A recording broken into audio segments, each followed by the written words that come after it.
আসসালামু আলাইকুম ওরহমতুল্লাহি ওবরাকাতুহু।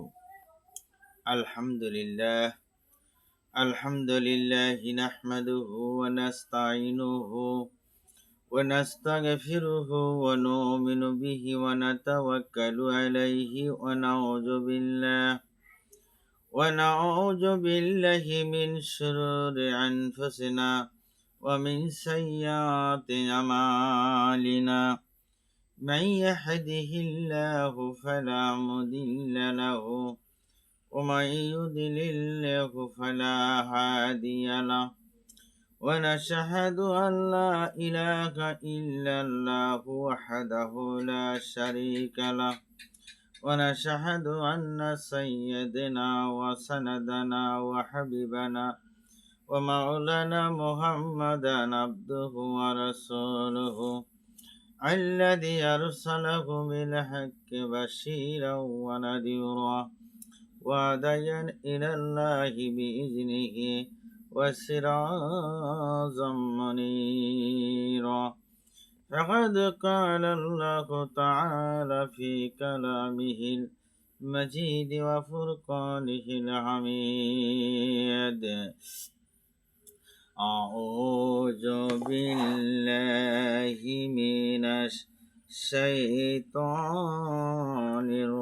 الرجيم.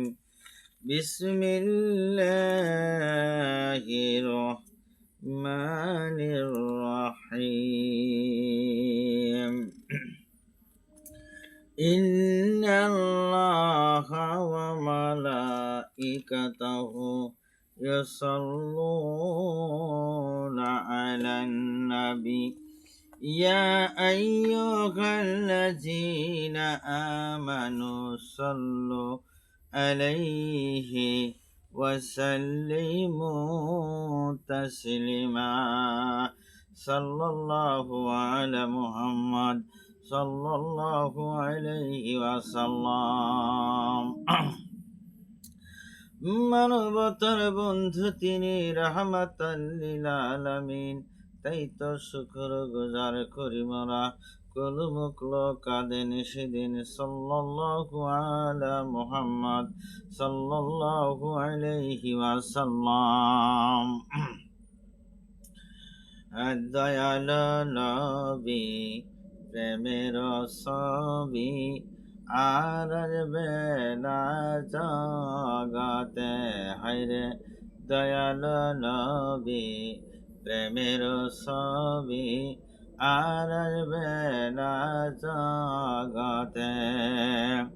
নবী উম্মতের কান্ডারি সতের দেশারি, নবী উম্মতের কান্ডারি সতের দেশারি। সাফায়াত করবেন তিনি হাসরেতে। দয়াল নবী প্রেমের ছবি আর বেলা জগতে। উম্মত বিনে যাবে না নবী বেহেশতে। দয়াল নবী প্রেমের ছবি আর বেলা জগতে। 63 কাল জিন্দিগি কাঁদছে বলে উম্মতি, 63 কাল জিন্দিগি কাঁদছে বলে উম্মতি। এখনো কান্দে শুয়ে মদিনাতে। দয়াল নবী প্রেমের ছবি আর বেলা জগতে। নবী উম্মত লাগিয়া মদিনায় শুইয়া, নবী উম্মত লাগিয়া মদিনায় শুইয়া। কান্দে নবী আমার দিনে রাইতে। দয়াল নবী প্রেমের ছবি আহার বেলা জগতে হায়রে। দয়াল নবী প্রেমের ছবি আহার বেলা জগতে। বুখারী শরীফের হাদিস, হাদিস নম্বর 1262, পৃষ্ঠা নম্বর 416। হুজুর সাল্লাল্লাহু আলাইহি ওয়াসাল্লামের ভবিষ্যৎবাণী। হযরত আব্দুল্লাহ ইবনে মাসউদ রাদিয়াল্লাহু তাআলা আনহু থেকে বর্ণিত, তিনি বলেন, একদা সাদ ইবনে মুআয রাদিয়াল্লাহু তাআলা আনহু উমরা সম্পাদনের উদ্দেশ্যে মদিনা থেকে রওনা হলেন এবং মক্কা গিয়ে উমাইয়া ইবনে আবু সাফওয়ানের বাড়িতে উঠলেন।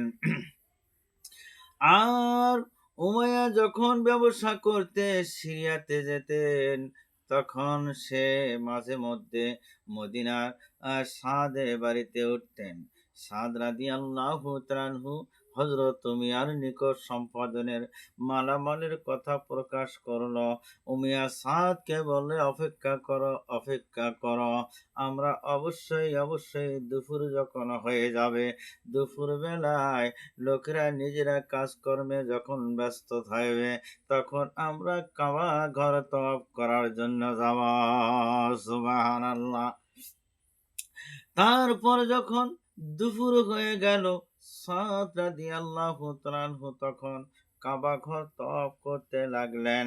হঠাৎ আবু জেহেল তার সামনে গিয়ে উপস্থিত হলো এবং বলল, তোমার কত বড় সাহস, তুমি একাই কাবা ঘর তওয়াফ করতেছ, এত বড় তোমার স্পর্ধা, কে তোমাকে অনুমতি দিছে কাবা ঘর তওয়াফ করার জন্য? তুমি তো কাবা ঘরে খুব নির্বিঘ্নে ঘর তওয়াফ করতেছ। এছাড়া আল্লাহর পুত্র, এছাড়া আব্দুল্লাহর পুত্র মুহাম্মদ সাল্লাল্লাহু আলাইহি সাল্লামের সহচরকে নিজ বাড়িতে জায়গা করে দিয়েছ। সাদ রাদিয়াল্লাহু তাআলা আনহু বললেন, হ্যাঁ হ্যাঁ, আমি দিয়েছি, তাতে কি হয়েছে? এই বলে দুইজনের মধ্যে ঝগড়া যখন বেঁধে গেল, তখন উমিয়া রাদিয়াল্লাহু তাআলা আনহু সাদ রাদিয়াল্লাহু তাআলা আনহুকে বললেন, আবুল হাকাম, আবু জাহেলের সাথে বাদানুবাদ করো না, কারণ তিনি মক্কাবাসীদের সরদার, তিনি মক্কার নেতা হয়ে গেছেন।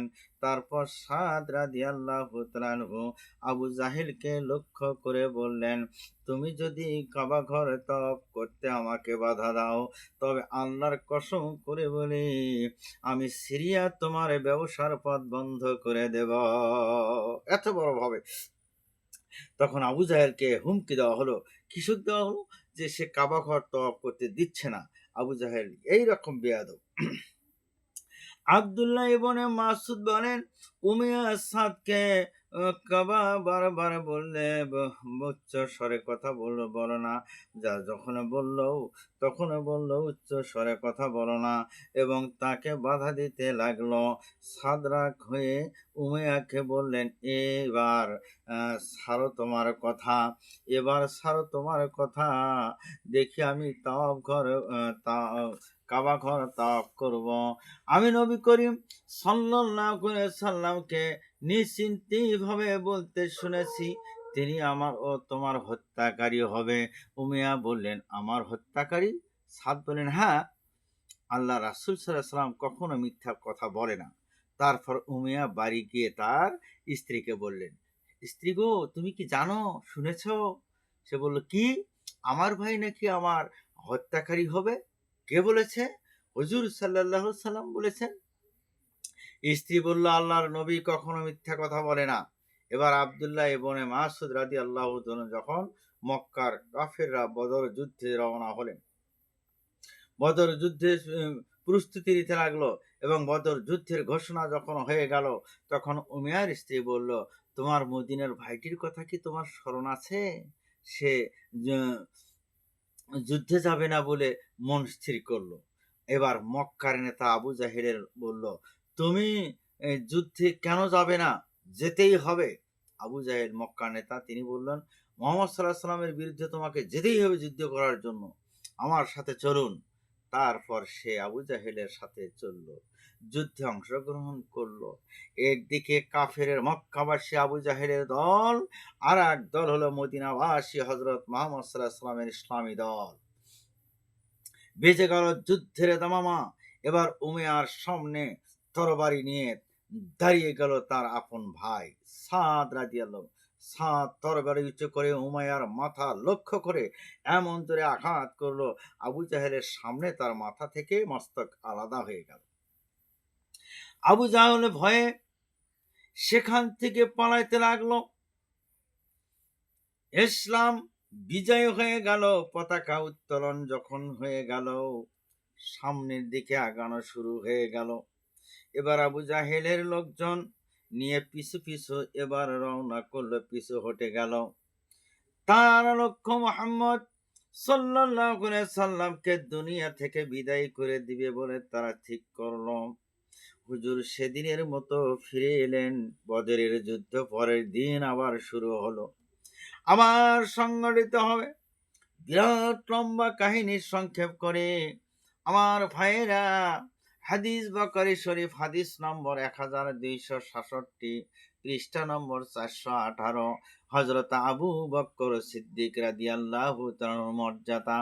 হযরত আজেব রাদিয়াল্লাহু তাআলা হযরত আবু বকর সিদ্দিক রাদিয়াল্লাহু তাআলাকে জিজ্ঞাসা করলেন, আপনি এবং হুজুর সাল্লাল্লাহু আলাইহি সাল্লাম যখন মক্কা হতে বের হয়ে গেলেন এবং শত্রু কাফেররা আপনাদের সন্ধানে পেছনে ধাওয়া করলো, তখন আপনারা কি করেছিলেন? হযরত আবু বকর সিদ্দিক রাদিয়াল্লাহু তাআলা আনহু বললেন, মক্কা হতে বের হয়ে আমরা সারা রাত পথ চলতে লাগলাম। পরের দিন পথ চললাম। যখন উপত্যকায় তীব্র হরের সময় উপস্থিত হয়ে গেল, তখন আমি বিশ্রামের উদ্দেশ্যে ছায়ার জন্য চতুর্দিকে দৃষ্টিপাত করলাম এবং বড় একটা পাথরের ছায়া দেখতে পেলাম। আমরা তথায় ওই পাথরের নিচে উপস্থিত হলাম। জায়গাটা একটু গর্তের মতো ছিল। আমার ভাইয়েরা, সেখানে বিছানা বিছায়ে নিলাম। নবী করিম সাল্লাল্লাহু আলাইহি সাল্লাম সেখানে আরাম ফরমাচ্ছিলেন। আমি আবু বকর সিদ্দিক রাদিয়াল্লাহু তাআলা আনহু সহ চতুর্দিকে ঘুরে বেড়াতে লাগলাম, এই উদ্দেশ্যে যে শত্রু দলের পক্ষ হতে আমাদের সন্ধানকারী কাউকে দেখা যায় কিনা। হঠাৎ দেখতে পেলাম এক রাখাল তার ছাগল হাঁকিয়ে দিয়ে নিয়ে আসতেছে। এই দেখে তার উদ্দেশ্য তাই ছায়া অবস্থানের দিকে আসবে। রাখালটি তার ছাগলের পাল নিয়ে আমাদের দিকে উপস্থিত হয়ে গেল। হযরত আবু বকর রাদিয়াল্লাহু তাআলা আনহু রাখালকে জিজ্ঞাসা করলেন, তোমার ছাগলের মালিক কে? সে জবাব দিল, কুরাইশ বংশের একজন লোকের নাম তখন বলে দেওয়া হলো। এবার তিনি বললেন, তিনি তো তাকে চিনি, তিনি তো পরিচিত আমাদের। আমি তাকে বললাম, তোমার ছাগলের মধ্যে দুগ্ধবতী ছাগি আছে নাকি? সে বলল, হ্যাঁ আছে। আমি বললাম, আমাদের জন্য দুধ দহন করে দেবে নাকি? সে বলল, হ্যাঁ দেব। তখন একটা ছাগি আহ, সে উদ্দেশ্য করে বেঁধে রাখলো। ছাগির স্তন্য থেকে দুধ ধুলাগুলো ঝেড়ে ঝেড়ে দিল, ভালোরূপে পরিষ্কার করে দিল। এবার ছাগির দুধ দহন করলো, তা সেকে নবী করিম সাল্লাল্লাহু আলাইহি সাল্লামের খেদমতের জন্য রাখলাম। আমি দেখি সে হুজুর সাল্লাল্লাহু আলাইহি সাল্লাম ঘুমাইতেছে। ঘুম থেকে উঠে দুধ পান করলেন আল্লাহর নবী সাল্লাল্লাহু আলাইহি ওয়াসাল্লাম। তারপর আমি বললাম, ইয়া রাসূলুল্লাহ সাল্লাল্লাহু আলাইহি ওয়াসাল্লাম, শোনেন শোনেন, পুনরায় যাত্রা শুরু করতে চাই। তখন বললেন, ঠিক আছে। তিনি বললেন, হ্যাঁ, এবার যাত্রা শুরু করো। সে মতে আমরা মদিনার উদ্দেশ্যে রওনা হলাম। এদিকে মক্কার কাফেররা আমাদেরকে খুঁজতে বেড়াইতেছে, আমাদেরকে খুঁজে বেড়াইতেছে। সুরাকা ইবনে মালিক আমাদের খোঁজ পেয়ে গেল, দ্রুত ঘোড়া হাঁকিয়ে আমাদের একেবারে নিকটে চলে আসলো। তখন আমি আতঙ্কিত অবস্থায় আরজ করলাম, ইয়া রাসূলুল্লাহ, আমাদের পিছনে ধাওয়াকারী নিকটে পৌঁছে গেছে। তিনি ধীর স্থির ভাবে জবাব দিলেন, কোনো চিন্তা করো না, কোনো চিন্তা করো না, আল্লাহ রাব্বুল আলামিন আমাদের সাথে আছেন। সুবহানাল্লাহ। এমন সময় দেখা গেল উক্ত ব্যক্তির ঘোড়া মাটিতে গেড়ে গেছে। আমরা চিন্তিত মধ্যে পড়ে গেলাম। তখন আমরা চিন্তিত হয়ে গেলাম, পদযাত্রা করলাম। সুবহানাল্লাহ। হাদিস বুখারী শরীফ, হাদিস নম্বর 1279, পৃষ্ঠা নম্বর 422। হযরত আবু বকর সিদ্দিক রাদিয়াল্লাহু তাআলার মর্যাদা সম্পর্কে আল্লাহর রাসূল সাল্লাল্লাহু আলাইহি সাল্লাম বলেছেন, হযরত আবু হুরায়রা রাদিয়াল্লাহু তাআলা থেকে বর্ণিত, তিনি বলেন, আমি হুজুর সাল্লাল্লাহু আলাইহি সাল্লামকে বলতে শুনেছি, একদা এক রাখাল তার ছাগলের পাল থেকে হঠাৎ এক নেকড়ে বাঘ এসে থাবা মেরে একটা বকরি নিয়ে গেল। পরক্ষণে রাখাল নেকড়ে বাঘের কবল থেকে ছাগলটি উদ্ধার করতে চাইলে নেকড়ে বাঘটি বলল, হে রাখাল, হিংস্র জন্তুর আক্রমণের দিন এ বকরি রাখাল কে থাকবে, তার রক্ষাকারী কে হবে? হুজুর সাল্লাল্লাহু আলাইহি সাল্লাম বলেন, ওই দিন বকরি রাখাল আমি থাকব। সুবহানাল্লাহ। হুজুর সাল্লাল্লাহু আলাইহি সাল্লাম আরো বলেন, একদা এক ব্যক্তি একটা গাভীর পিঠে চড়ে সেটি হাঁকিয়ে নিয়ে যাচ্ছিল। তখন গাভীটি তার সাথে কথা বলল, আমাকে তো এক কাজের জন্য সৃষ্টি করা হয় নাই, এ কাজের জন্য তা আমাকে সৃষ্টি করা হয় নাই, বরং কৃষি কাজের জন্য আমাকে সৃষ্টি করা হয়েছে। উপস্থিত লোকেরা বলে উঠল, সুবহানাল্লাহ, নেকড়ে বাঘ ও গবাদি পশু কথা বলতে পারে। আল্লাহর নবীর সঙ্গে কথা বললেন।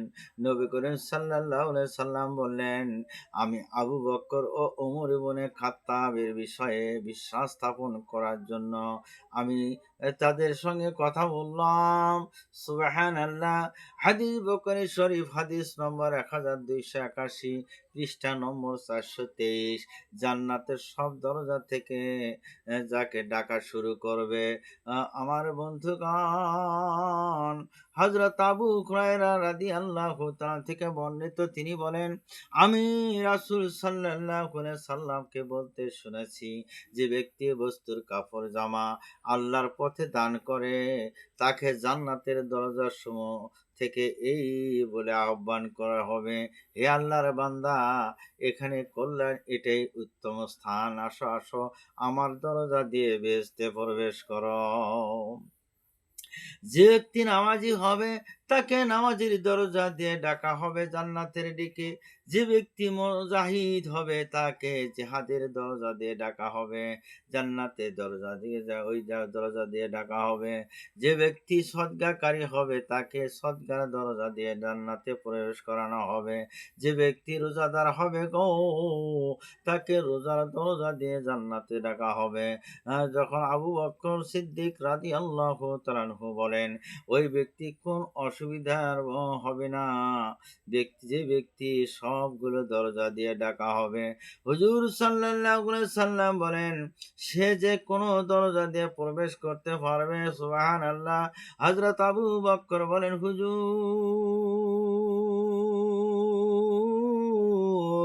আমার ইচ্ছা মাফিক যে কোনো দরজা দিয়ে প্রবেশ করতে পারবো। হুজুর সাল্লাল্লাহু আলাইহি সাল্লাম বলেন, হে আবু বকর, আমি নবী, আশা করি তুমিও তাই অন্তর্ভুক্ত, এই দরজা দিয়ে যে কোনো দরজা দিয়ে বেহেশতে যেতে পারবা। সুবহানাল্লাহ। আল্লাহ রাব্বুল আলামিন তাই কোরআনে কারিমে বলেন, সূরা বাকারা, আয়াত নম্বর 218, পৃষ্ঠা নম্বর 39, পারা 2, মাদানী সূরা, ইন্নাল্লাযীনা আমানু ওয়াল্লাযীনা হাজারু ওয়া জাহাদু ফী সাবিলিল্লাহি উলাইকা ইয়ারজুনা রাহমাতাল্লাহ, আল্লাহু গাফুরুর রহিম। নিশ্চয় যারা ঈমান এনেছে আর যারা আল্লাহর পথে হিজরত করেছে আর আল্লাহর পথে জিহাদ করেছে, তারাই আল্লাহর করুণার প্রত্যাশা করে। নিশ্চয় আল্লাহর পরম দয়ালু এবং ক্ষমাশীল। হযরত ওমর ফারুক রাদিয়াল্লাহু তাআলা, হযরত আবু বকর সিদ্দিক রাদিয়াল্লাহু তাআলা, হযরত মুআজ রাদিয়াল্লাহু তাআলা, হযরত মুআজ রাদিয়াল্লাহু তাআলা, এছাড়া আনসারের একদল লোক রাসূল সাল্লাল্লাহু আলাইহি সাল্লামের নিকটে উপস্থিত হয়ে বললেন, ইয়া রাসূলুল্লাহ সাল্লাল্লাহু আলাইহি সাল্লাম, মদ্যপান তো জ্ঞান লোপ পেতে থাকে, আর জুয়ার সম্পদ ধ্বংস হয়, আর তাহা মুনাফিকরা করে এগুলা। এ ব্যাপারে আমরা কি করতে পারি? তিনি আদেশ দিলেন, তোমরা তাহা হইতে বিরত থাকবা, ন্যায় কাজ করবা, নামাজ, রোজার, হজ, যাকাত, জান্নাত ক্রয় করো। হুজুর সাল্লাল্লাহু আলাইহি সাল্লাম আরো বলেন যে, হে আবু বকর, হে ওমর, হে এই মুহূর্তে জিবরাইল আলাইহিস সালাম আমাকে বলে গেলেন যে তোমরা ওই সমস্ত কাজ থেকে বিরত থাকো, আর নামাজ, রোজা, হজ, যাকাত তোমরা বাদ দিও না, বাদ দিও না। সূরা আলে ইমরান আয়াত নম্বর ৮, পৃষ্ঠা নম্বর ৫৭, পারা ৩। আল্লাহ রাব্বুল আমিন বলেন, রব্বানা লা তুযিগ قلوبنا بعد إذ هديتنا وهب لنا من لدنك رحمة إنك أنت الوهاب। হে আমাদের রব আল্লাহ, হিদায়াত দানের পর আমাদের অন্তরকে বাঁকা করবেন না, আপনার পক্ষ থেকে আমাদের প্রতি রহমত বর্ষণ করুন, আপনি তো দাতা। হুজুর সাল্লাল্লাহু আলাইহি সাল্লাম বলেন, তোমরা এভাবে আল্লাহর কাছে বলো এবং আল্লাহর কাছে দোয়া চাও। আল্লাহর কাছে এভাবে তোমরা বলো, সেটা আল্লাহ পাক কোরআনে কারিমে শিক্ষা দিয়েছেন। হুজুর সাল্লাল্লাহু আলাইহি সাল্লাম তাই সাহাবীদেরকে বললেন যে তোমরা আল্লাহর কাছে এভাবে বলো। কিভাবে? রব্বানা লা তুযিগ قلوبنا بعد إذ هديتنا وهب لنا من لدنك رحمة إنك أنت الوهاب। এটা আল্লাহ রাসূল তখন সাহাবীদেরকে জানিয়ে দিলেন যে আল্লাহ পাক সূরা আলে ইমরানের আয়াত নম্বর ৮ নম্বর আয়াতে, পৃষ্ঠা নম্বর ৫৭, পারা ৩-এ এটা বলে দিয়েছেন, তোমরা তা করো। হাদিস বুখারী শরীফ হাদিস নম্বর ১২৮৫, পৃষ্ঠা নম্বর ৪২৫। হযরত আবু বকরকে জান্নাতের সুসংবাদ দেওয়া হয়েছে। হযরত সাঈদ ইবনে মুসাইর রাদিয়াল্লাহু তাআলা থেকে বর্ণিত, তিনি বলেন, আমি মনে মনে বললাম, নিশ্চয় আমি রাসূল সাল্লাল্লাহু আলাইহি ওয়াসাল্লামের কাছে যাব এবং আমার আজকের দিনটা তার সাথে থেকেই যাব, অতিবাহিত করব। অতঃপর তিনি মসজিদে যান এবং হুজুর সাল্লাল্লাহু আলাইহি সাল্লাম সম্পর্কে জিজ্ঞাসা করলেন। লোকেরা বলল, তিনি বেরিয়ে ওদিকে গেছেন। তখন আমি জিজ্ঞাসা করতে করতে তার গমন পথে রওনা হলাম। অবশেষে দেখলাম তিনি আরিশ কুফের নিকট উপস্থিত হয়ে গেছেন। তখন আমি দরজার কাছে বসে পড়লাম। দরজাটা ছিল খেজুরের খোসার তৈরি। হুজুর সাল্লাল্লাহু আলাইহি সাল্লাম ওযু করে সেখানে বসলেন। আমি উঠে তার নিকট গেলাম, গিয়ে দেখি তিনি আরিশ কুফের এক পারে মাঝামাঝি একটা উঁচু স্থানে বসে আছেন। সুবহানাল্লাহ। কুফের মধ্যে ঝুলিয়ে রেখেছেন পা দুখানা আর ঝোঁকাইতেছেন। আমি তাকে সালাম করলাম, আসসালামু আলাইকুম ইয়া রাসূলুল্লাহ। আল্লাহ রাসূল সালামের উত্তর দিয়ে দিলেন। তারপর ফিরে এসে দরজার নিকটে বসে পড়লাম আর মনে মনে ভাবলাম, আজ আমি অবশ্যই হুজুর সাল্লাল্লাহু আলাইহি সাল্লাম দারোয়ান হিসেবে থাকব। অতঃপর হযরত আবু বকর এসে দরজার করাঘাত করলেন। আমি বললাম, কে? তিনি বললেন, আবু বকর। আমি বললাম, অপেক্ষা করো, অপেক্ষা করাও। তারপর আমি গিয়ে বললাম, হে আল্লাহ রাসূল, আবু বকর অনুমতি চাইতেছেন। তিনি বললেন, তাকে অনুমতি দাও আর জান্নাতের সুসংবাদ দাও। তখন আমি গিয়ে হযরত আবু বকরকে বললাম, প্রবেশ করুন, রাসূল সাল্লাল্লাহু আলাইহি ওয়াসাল্লাম আপনাকে জান্নাতের সুসংবাদ দিয়েছে। সুবহানাল্লাহ। হযরত আবু বকর প্রবেশ করে রাসূল সাল্লাল্লাহু আলাইহি ওয়াসাল্লামের সাথে তার ডান পাশে কুফের উপরে বসলেন আর তার মতোই করে পা কুফের মধ্যে দিয়ে ঝুলাইতে লাগলেন। এবার হঠাৎ এক ব্যক্তি দরজা নাড়ালো। আমি বললাম, কে? জবাব দিল, আমি হযরত ওমর। একটু অপেক্ষা করুন। তারপর আমি রাসূল সাল্লাল্লাহু আলাইহি ওয়াসাল্লামের নিকট তার কথা বললাম যে খাত্তাবের পুত্র ওমর এসেছে। তাকে ওইরূপ করে বলা হলো। হযরত ওমর ভিতরে প্রবেশ করে তার মতো বসলেন। এরপর প্রবেশ করলেন আফফানের পুত্র ওসমান গনি রাদিয়াল্লাহু তাআলা আনহু। তাকেও বিশ্বের সংবাদ দেওয়া হলো। তাকেও সুসংবাদ দেওয়া হলো বেহেশতের, সেও প্রবেশ করে অনুরূপ বসলেন। হযরত আবু সাঈদ খুদরি রাদিয়াল্লাহু তাআলার বর্ণনা মতে এই তিনজন একই কবর অবস্থানে করেছেন এবং একই কবরস্থানে অবস্থান করবে এবং এই কথাই বোঝানো হয়েছে। সুবহানাল্লাহ, সুবহানাল্লাহ। আল্লাহু আমিন। রব্বানা জালামনা أنفسنا وإن لم تغفر لنا وترحمنا لنكونن من الخاسرين ربنا لا تزغ قلوبنا بعد إذ هديتنا وهب لنا من لدنك رحمة إنك أنت الوهاب رب العالمين আয় আল্লাহ, এতক্ষণ যা কোরআনে কারিম থেকে আলাপ আলোচনা করলাম, আয় আল্লাহ তোমার হাবিবের হাদিস থেকে আলাপ আলোচনা করলাম, ভুল ত্রুটি ক্ষমা করে যে সবটুকুন আমাদেরকে দিবেন সবটুকুন সোনার মদিনায় নবী পাক রওজা মোবারকে পৌঁছে দাও রব্বুল আলামিন। তাম দুনিয়ার মাটির নিচে যত মুমিন মুমিনা আছেন আল্লাহ তাদের আরো আর পরে সব পৌঁছে দাও রাব্বুল আলামিন। সমস্ত বালা মুসিবত থেকে আল্লাহ সকলকে হেফাজত করো। আসমানি বালা আসমানে উঠে নাও, জমিনে বালা জমিনে গারদ করে দাও, হাওয়াই বালা হওয়ার সঙ্গে মিশে দাও। সমস্ত বালা মুসিবত থেকে আল্লাহ সকলকে হেফাজত করো। রব্বির হামহুমা কামা রব্বায়ানি সগীরা রব্বির হামহুমা কামা রব্বায়ানি সগীরা। আল্লাহুম্মা সাল্লি আলা মুহাম্মাদ ওয়া আলা আলি মুহাম্মাদিন কামা সাল্লাইতা আলা ইব্রাহিমা ওয়া আলা আলি ইব্রাহিমা ইন্নাকা হামিদুম মাজিদ। আল্লাহুম্মা বারিক আলা মুহাম্মাদ ওয়া আলা আলি মুহাম্মাদিন কামা باركت على إبراهيم وعلى آل إبراهيم إنك حميد مجيد ربنا تقبل منا إنك أنت السميع العليم وتب علينا إنك أنت التواب الرحيم سبحان ربك رب العزة عما يصفون والسلام على المرسلين الحمد لله رب العالمين.